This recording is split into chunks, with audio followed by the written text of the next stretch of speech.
Hey, everybody, and welcome to the Wherever You Go podcast. I'm Sam Bauer, and I'm the host and moderator of this podcast.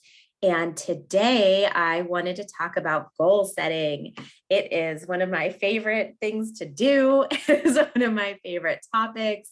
I set goals all the time, constantly throughout the year, but at the beginning of the year, I do like to sit down and plan out my yearly goals and make adjustments to my 3-year and my 5-year goals. So a lot of times on this podcast, I talk about leaning into God's plan for your life and becoming the person that God made you to be. And that is important and it's great and fine and well, but we can't just theoretically say, okay, I'm leaning into God's plan for me. Here I go, do what you want with me, God. We do that, but we also need to take action. And in order to take action, we need to set goals.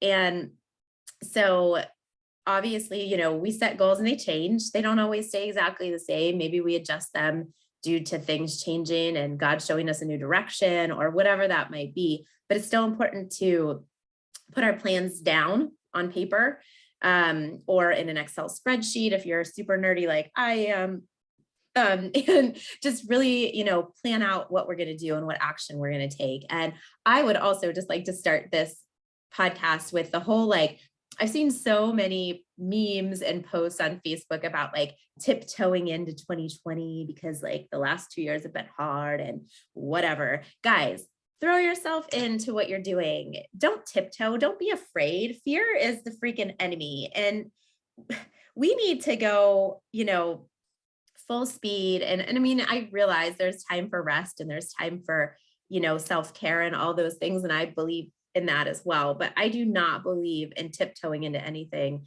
or being afraid of a time frame. Things happen, good things happen and bad things happen, whether we're going all full force or we're tiptoeing or whatever that baloney is. So just my 2 thoughts on that. So a couple things when we're setting goals, right? There's a big span of things in our life that we would set goals around. It might be a professional goal, a business goal. For me, being in sales, sales goals are critical to my business's growth. And because of the way insurance sales works with residual income and renewals and things like that, there's a whole, I don't want to say algorithm, but there's a whole spreadsheet that I put together with my goals that will help me know where I'm going to be at the end of the year and what I need to do in order to achieve the financial goals that I have for myself. So those goals are very concise. They're smart goals, they're very specific and tangible, and I can track them and I know what I need to do to reach them. And then there's other goals, maybe more personal goals that are I want to lose 10 pounds this year, or I want to spend more time with my family this year, or I want to, make sure that my relationship with my husband is as strong as it's ever been this year. These are things that you can't really put numbers behind them, but you can put action behind them to make sure that you're doing the things that you need to do in order to accomplish them. So in 6 months, you can look back and say, wow, look how far I've come. I'm really, doing a good job in this area and I'm happier and my life is more fruitful because of it. So whenever you're trying to figure out your goals, you kind of need to figure out what's most important to you in different areas of your life. So, you're going to want to set goals in self-care and then relationships, personal development, resources. So resources are time and money. This is what are you going to do with your time and money in order to make sure you're achieving the goals that you've set for yourself? And then vocation, right? You're going to have your vocational goals, which is your job, career, community goals. So kind of what I do, and I have this planner that I use every year. And these people don't pay me to say this, but to my 16 people that are listening, but the Day Designer day planner is amazing. And it has this whole goal setting thing in the beginning of it, which I'm just kind of using right now to help kind of with this portion of the podcast, because I think sometimes if you're not used to setting goals, it can be super overwhelming. So if you don't have some type of criteria that you're using to try to figure out what you want to do with yourself, you can just quit before you even start. And then guess what? How are you going to hit your goals when you don't even have any? So you really want to kind of like, the other thing is to figure out what your values set is, right? Where are your values at? What is it that you want to accomplish in your life? We talked many podcasts ago about the uh oh my gosh, the 7 habits of highly effective people, and envisioning yourself where you're going to be on your 80th birthday, and who's going to be there, and what are they going to say about you, and what did you accomplish in your life, and coming up with a life mission. So you can kind of use that to start to say like, okay, am I on track in these areas? Is the person that I want to be when I'm 80?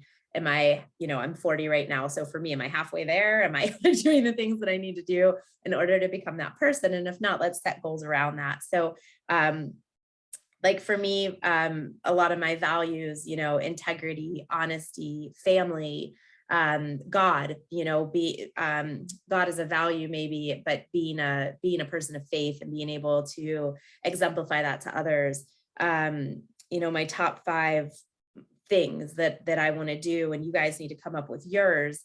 I want to serve God first. I want to be a loving wife and mother. I want to serve my church. I want to help others, and I want to provide opportunities for other people. So like, that's where my business comes in. And so just kind of like having a high level idea of the person you want to be and become is going to help you whenever you sit down to say, okay, I'm going to set these goals this year, and this is what I want to accomplish and achieve, and here are my action steps to get there.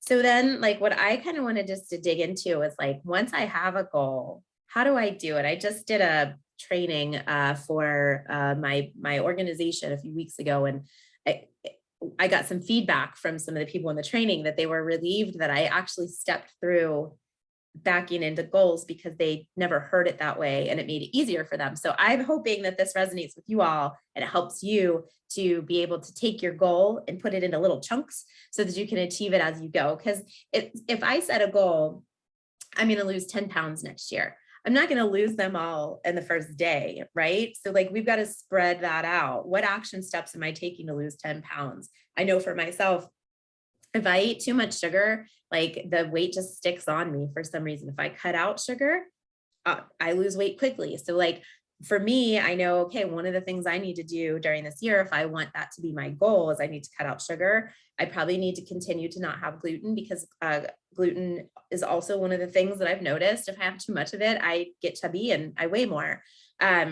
Drink more water. And then I probably need to start exercising again, because guys, I have been a huge slacker when it comes to the exercise department. So like, there's that, right? So if you have a set goal, so let's say business wise, if you are a realtor and you want to sell 4 houses a month for the next year, or let's take that back. Let's say you want to sell 36 houses in 2022.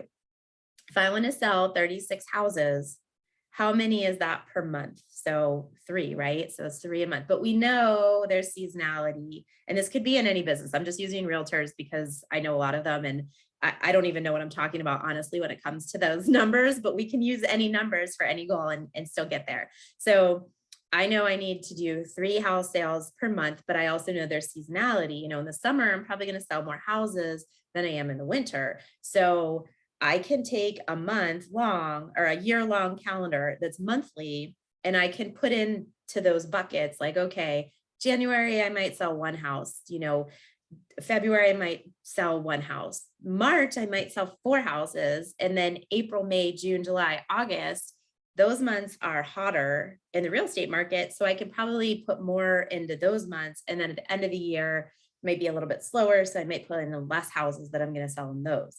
But then it's not just about saying like, this is how many houses I'm going to sell in those months. Great job. I set my goal. I'm done. No. We have to figure out, how are we going to achieve that? So if I want to sell 36 houses next year, how many people do I need to talk to? How many, partners do I have to have in referring? And how many communications do I have to make with people? How much networking do I need to do? How many people do I need to touch to find one person that is selling their house that I could list, or a buyer who is serious about buying a house and pre-qualified to get them to, find them their dream home? So now we back it down to that. And then it's okay, if I want to sell 36 houses, I need to talk to, I don't know what that number is, realtors, but I need to talk to X amount of people. I want to sell, if I want to talk to X amount of people, what actions do I need to do to get there? And now you sit down and you create your action plan. Okay, I need to talk to this many people. I need to have this many connections. I need to be able to provide value to those people so that whenever they are ready to buy a house or list their house, they think of me first. So how am I going to present myself in a way that makes me the expert, that they're going to choose me over the thousands of realtors that are out there, because there are so many, right? It's very similar in insurance. There's an insurance agency on every street corner. So like, what am I doing to make sure that people know that I'm an expert? I care about them. I'm going to do the job that they need me to do for them, and that they feel like they can trust me in order for me to sell the amount of policies that I need to sell next year. And we just back that down. I know for myself, I want to sell 750 policies next year. That's my goal, and I'm sticking to it, baby. So what do I have to do to do that, right? So we divide that by 12. And from those 12, I know the majority of my business comes from loan officers who are closing on houses. How many loan officers do I have to be partnered with? And how many deals do each of those loan officers need to send me each month in order for me to hit my goal? So it's just like a big mathematical, I mean, it's a fun math to me anyway, where you can really take the numbers, break them down, figure out, okay, I know if I want to do 750 policies a month next year, I need to be issuing 4 or 5 a day. That's a lot of policies, you guys. That's if you told me that 2 years ago, I would have said there's no way on God's great earth that I can issue that many policies and still be able to keep up with my new business and still be able to do my job the way that I need to in order to serve my clients the way that I want to. But guess what I've done over the last 2 years? I have worked on my processes. I have scaled back. I have learned how to use my service team in the most efficient and most effective way. I have learned how to sell policies in a way that helps my clients understand what they're getting, feel good about what they're getting, know that they're getting the best rate possible. And I can do that in 20 to 30 minutes. There's like a little fly flying around my face. If you're watching this, sorry about that. But there are, once you set your goal and you start taking the action steps to get there, you're going to have to refine your process to make sure that you're being as impactful and efficient and using your resources, right? Your time and your money the best way that you know how in order to achieve those goals. So maybe you're in a retail store and my goal is to, make $75,000 in revenue next year. How many things do you have to sell? How many vendors do you have to have that provide a product that your customers want to purchase? And so how are you going to go about that? How are you going to obtain the right vendors that have the right products that for you to sell in your business that are appealing to the clientele that you have? It might take you a day, you guys, from a business standpoint to sit down. I'm taking a whole day, to do this. It's going to be a weekend. It's probably going to be this weekend or next weekend. I have the numbers, but I really need to strategize how I'm doing this, because this year I'm going solo, baby. It's going to be me, myself, and I doing this business, and I need to be efficient. I can't be distracted. I can't be saying yes to things that aren't going to serve my goal. I have to stay focused and be able to do this. So it might take you a day or even more to really sit down and get through this.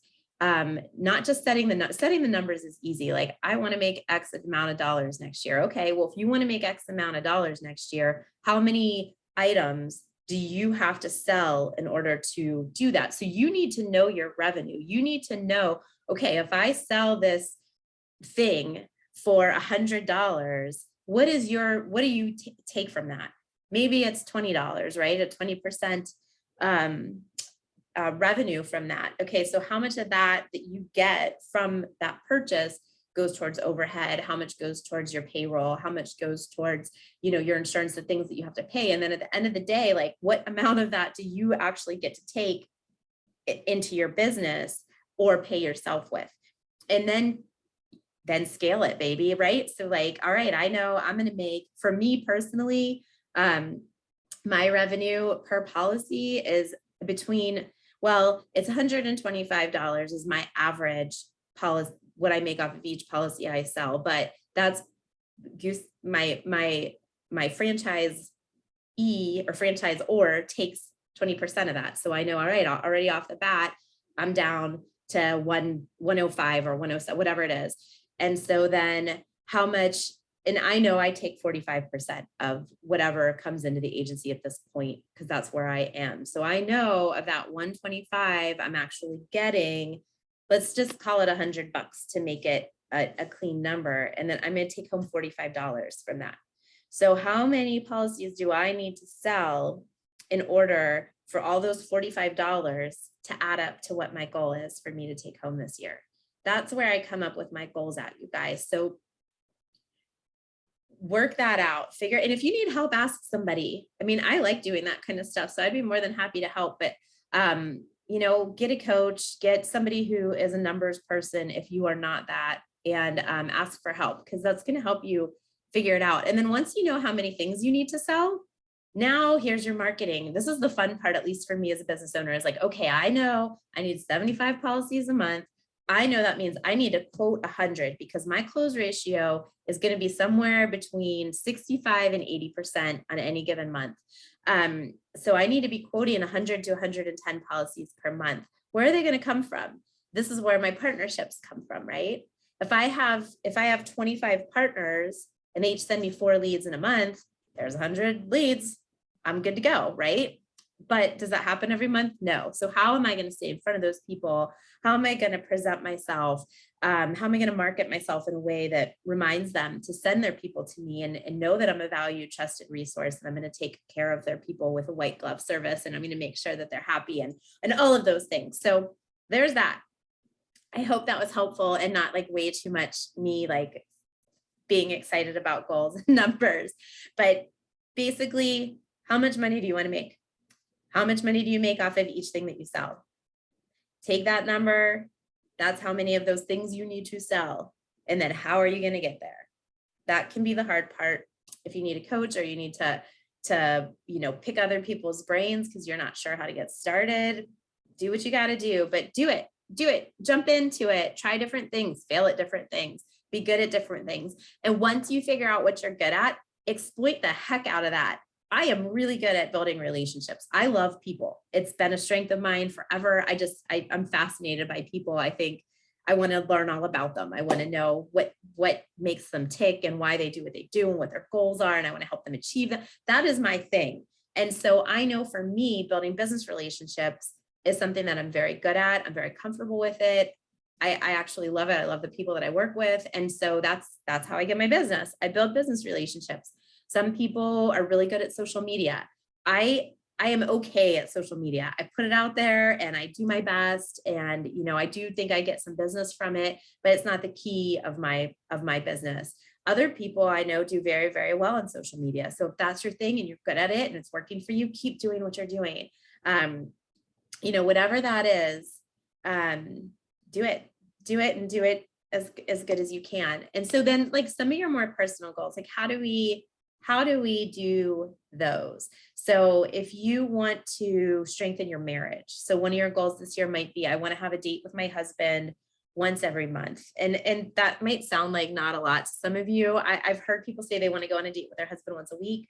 I know in the Bauer house, that is just not something we can do at this. I mean, we probably could, right? If we set the goal and we made it a priority. But we're at a stage in our life where we have little children. We both work full time. I have a business. If we can get a date once a month, that would go great for us. And it would help us strengthen our marriage too, because we need to see each other and we need to spend time alone together in order to, remember why we love each other and not just see each other in passing. So if that's your goal, now that one is not like a business goal where you have to like break it down and figure out how many things you need to do, right? You want to have a date night once a month with your spouse because it's going to strengthen that relationship. You commit your time. So this is where we go to your resources, your money and time. You budget a budget for a date night with your husband. Rob and I like to sit, like when we have date nights, we don't even need to go anywhere. Like we just kind of hang out at home, talk to each other, watch a TV show that we haven't gotten to watch. and order, Chinese food or something. But whatever that is for you, set aside your budget for it, block it off on your calendar and do it. Some of you I've heard are saying, like, I want to spend more time with my kids next year doing meaningful activities. Schedule it, especially if you are a business mom and you are trying to run 1,000 different ways and you're trying to serve in your community and do the volunteer things. Schedule the time with your kids on your calendar so that it's there. And that is a meeting. If somebody calls you and somebody says, hey, can I meet with you at this time? You look at your calendar. Sometimes you'll see like, oh, date with my kid. Yeah, I can move that around. Don't you dare. You leave that date there with your kid and you tell that person, I'm sorry, I have another appointment at that time and I'm not going to be able to meet with you at that time. Let's find a better time. Don't move your goal or your commitment. I mean, there are going to be times when it's an extreme thing and you need to move that. But if that's your goal, because you've been struggling to find time and you don't feel like the time that you've had with your kids is meaningful, schedule that time, put your phone freaking away and spend that time focused on your kids. Make it meaningful. They will love it. They will appreciate it. You will love it. You will appreciate it. And it'll help you achieve that goal. So those are 2 relationship goals that you can set. And like, maybe you haven't been able to see friends, maybe you have a friend goal where you're going to spend more time with your friends or whatever that is. And that looks like, schedule it and do it. And make it a non-negotiable on your calendar. That's helped me a lot. Because I'm not one that can just say, oh yeah, I'll do that next week, because I won't remember. And I'll have 18 other things on my calendar before then. And then I feel like a jerk, right? You feel bad about yourself because you're missing something you committed to. Whereas if you just stick it on your calendar, you use it as though it's a business meeting or it's any other important thing that you have going on that you're not going to overcommit, then you're going to stick to it and you're going to have a better odds of achieving that goal. Personal development is another really big one, you guys. It's so important that we develop ourselves and that we continue to grow and we continue to take time to listen and meditate. Maybe not meditate, maybe that's just a me thing, but like that we take time to listen to ourselves and we take time to kind of search our hearts for what it is we want to be doing, and that we exercise or we have a hobby or we do art or painting or whatever it is that makes you happy, that you have time for that. So for personal development, set a goal in that category. And again, set aside the resources. I have budget now in my business accounts for personal development because it's so important to me. I need to continue to refine my skills in my industry. I need to make sure that I know what's going on in the insurance world so I can serve my clients well, but I also need leadership growth and I need to be able to run my business in a smart way. And I need to, I need that development in order to continue to grow my business the way I want to and scale the way that I'd like to in the next, 3 to 5 years. So, make a budget for that. If you're a business owner, and even if you're not, put aside some money for personal development and growth. Go to a seminar, go do something, learn something that you've always wanted to learn. A lot of us as adults regret not learning to play the piano or learn an instrument. Go take a lesson. There's no reason that you can't do that now. Doing things for yourself and learning new things as we get older is just so critical to our development and our growth and our passion for life, right? We can't live with the enthusiasm that God wants us to live with if we're bored and we're bored with ourselves and we're not growing. I think there's a quote out there, and I know there's a quote out there, but I don't know who said it. It's about like, when we stop learning, we start dying. And that is just the truth. So tap into some of that, even if it's something small, even if it's a book. Maybe you want to read a book every month, right? Find a good development book that you like and you want to do.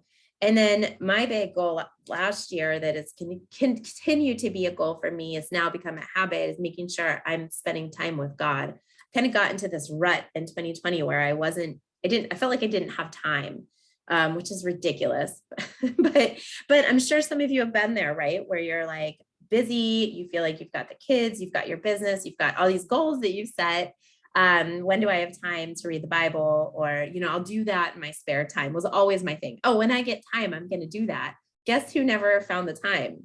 This girl right here. I never found it. So I started getting up. I won't allow myself to sleep in past 5 a.m., which is natural for me. So if you're not a morning person, don't do that because you'll resent your time with God. But if you're a night person, maybe you spend a few minutes at night reading the Bible. But I've really enjoyed that. And it's something that now I'm so committed to it that I do it every day. And if I don't do it, like if I have a day where I miss it or I sleep in, I actually don't feel the same during the day. It's just one of those cruddy, like, oh, I didn't spend my time with God this morning. It's not even a guilty feeling. It's just like something's missing. Like I didn't do my prayer this morning. I didn't read my Bible verses this morning. So if you have goals for that, make it happen. You guys, we all have the same amount of hours in every day. You get to choose how you use them. And that's the best part about being a grown-up, right? Nobody's telling us how to spend our time. And if we block our time correctly, and if we make sure we're making time for things, then we are going to do them. And once you get in the habit of doing them, you're going to realize the things that don't happen aren't happening, and it's okay because God's in control of time and God is in control of what we get done every day. Anyway, he could throw us for a loop one day and nothing happens the way it's supposed to, but it happens exactly the way he wanted it to. And so that's something also to remember as we're setting our goals is like, okay, we're going to set the goals. We're going to commit the time and the plan.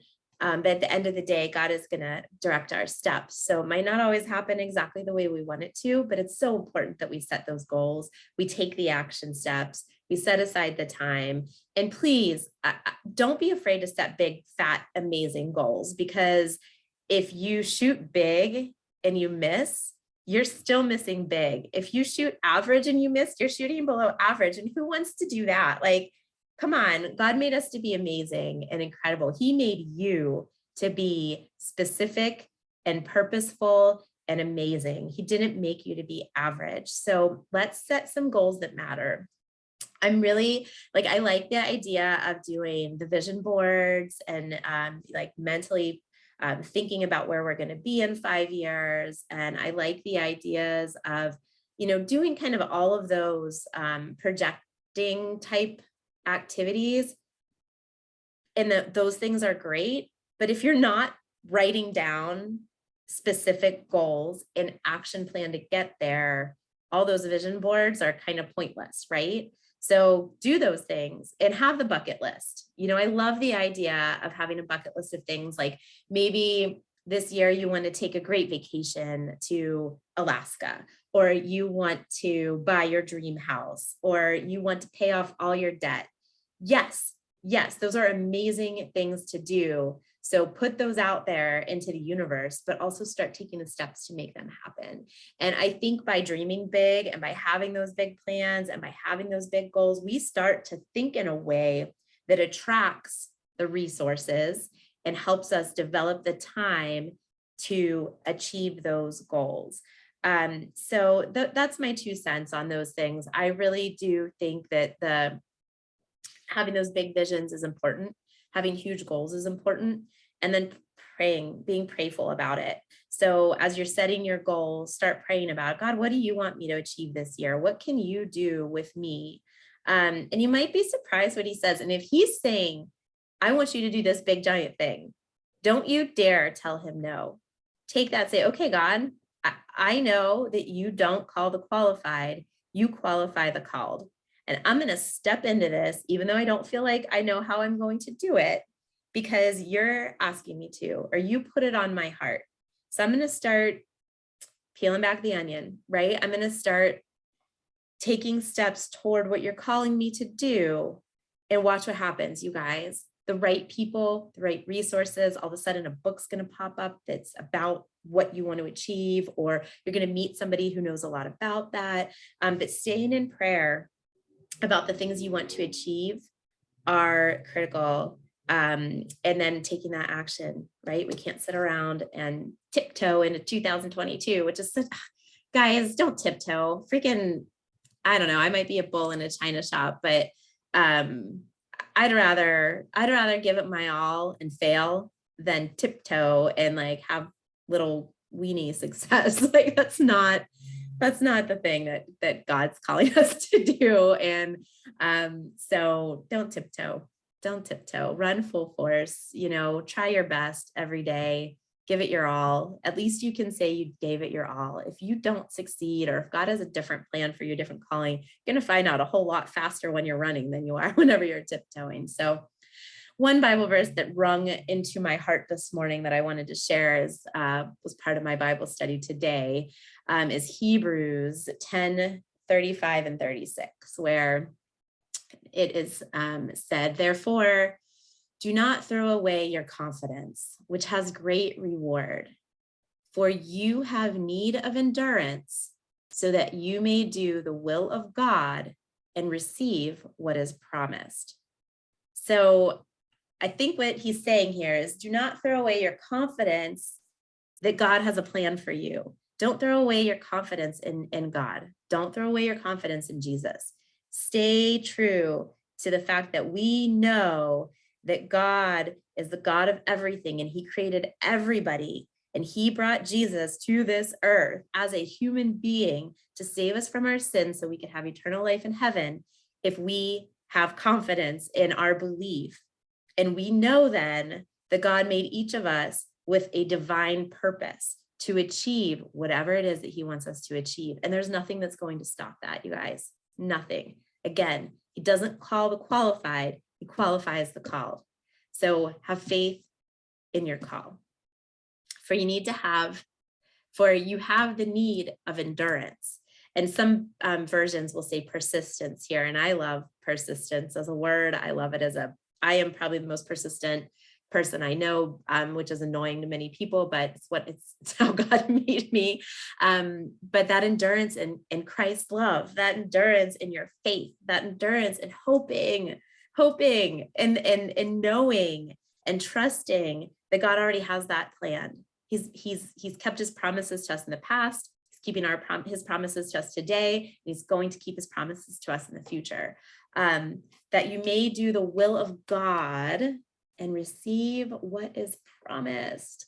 So what an awesome verse that can apply in many, many ways to our lives and to even goal setting. Have confidence in your goals in Christ, right? That God put something in your heart, and you're working hard to achieve it. Have confidence in that. Has a great reward. For you have need of endurance, so that you may do the will of God and receive what is promised. It's beautiful. Look that up and read it yourself, though, because me saying it might not be when you read words, sometimes they mean something different. It's why books are better than movies, because you can read it and it resonates with you in your heart. So it's Hebrews 10:35 through 36. And then I'm just going to end it today, you guys. I hope you have an amazing, amazing 2022. I hope that you run and that you don't tiptoe. I pray that you go into this year with a heart full of hope and desires and goals and dreams, and that you take the steps and do the actions to achieve them. That is my prayer for you all. That is how I'm going to face this year. And I promise you, I'm not going to be tiptoeing. So I'm not the most graceful being. So you can appreciate that if you've ever seen me like run or anything. But let's do this, you guys. Being fearful is not productive. Being afraid of what's to come, it's going to come whether we're afraid or whether we're facing things full on. And being confident that there's a God out there who is going to carry us through it, and who's doing all things together for our good. That is if that doesn't give you the confidence to run into the next year, I don't know what will. So go get it. Go get your dreams. I am cheering you on and supporting you and excited for you. And if there's anything I can do to help, or if you need walked through a little like goal setting spreadsheet or anything like that, I'm perfectly happy to send something out, or even post maybe a tracker or something like that might be able to help you. So I'm going to end it with Joshua 1:9. Have I not commanded you? Be strong and courageous. Do not be afraid. Do not be discouraged, for the Lord your God will be with you wherever you go.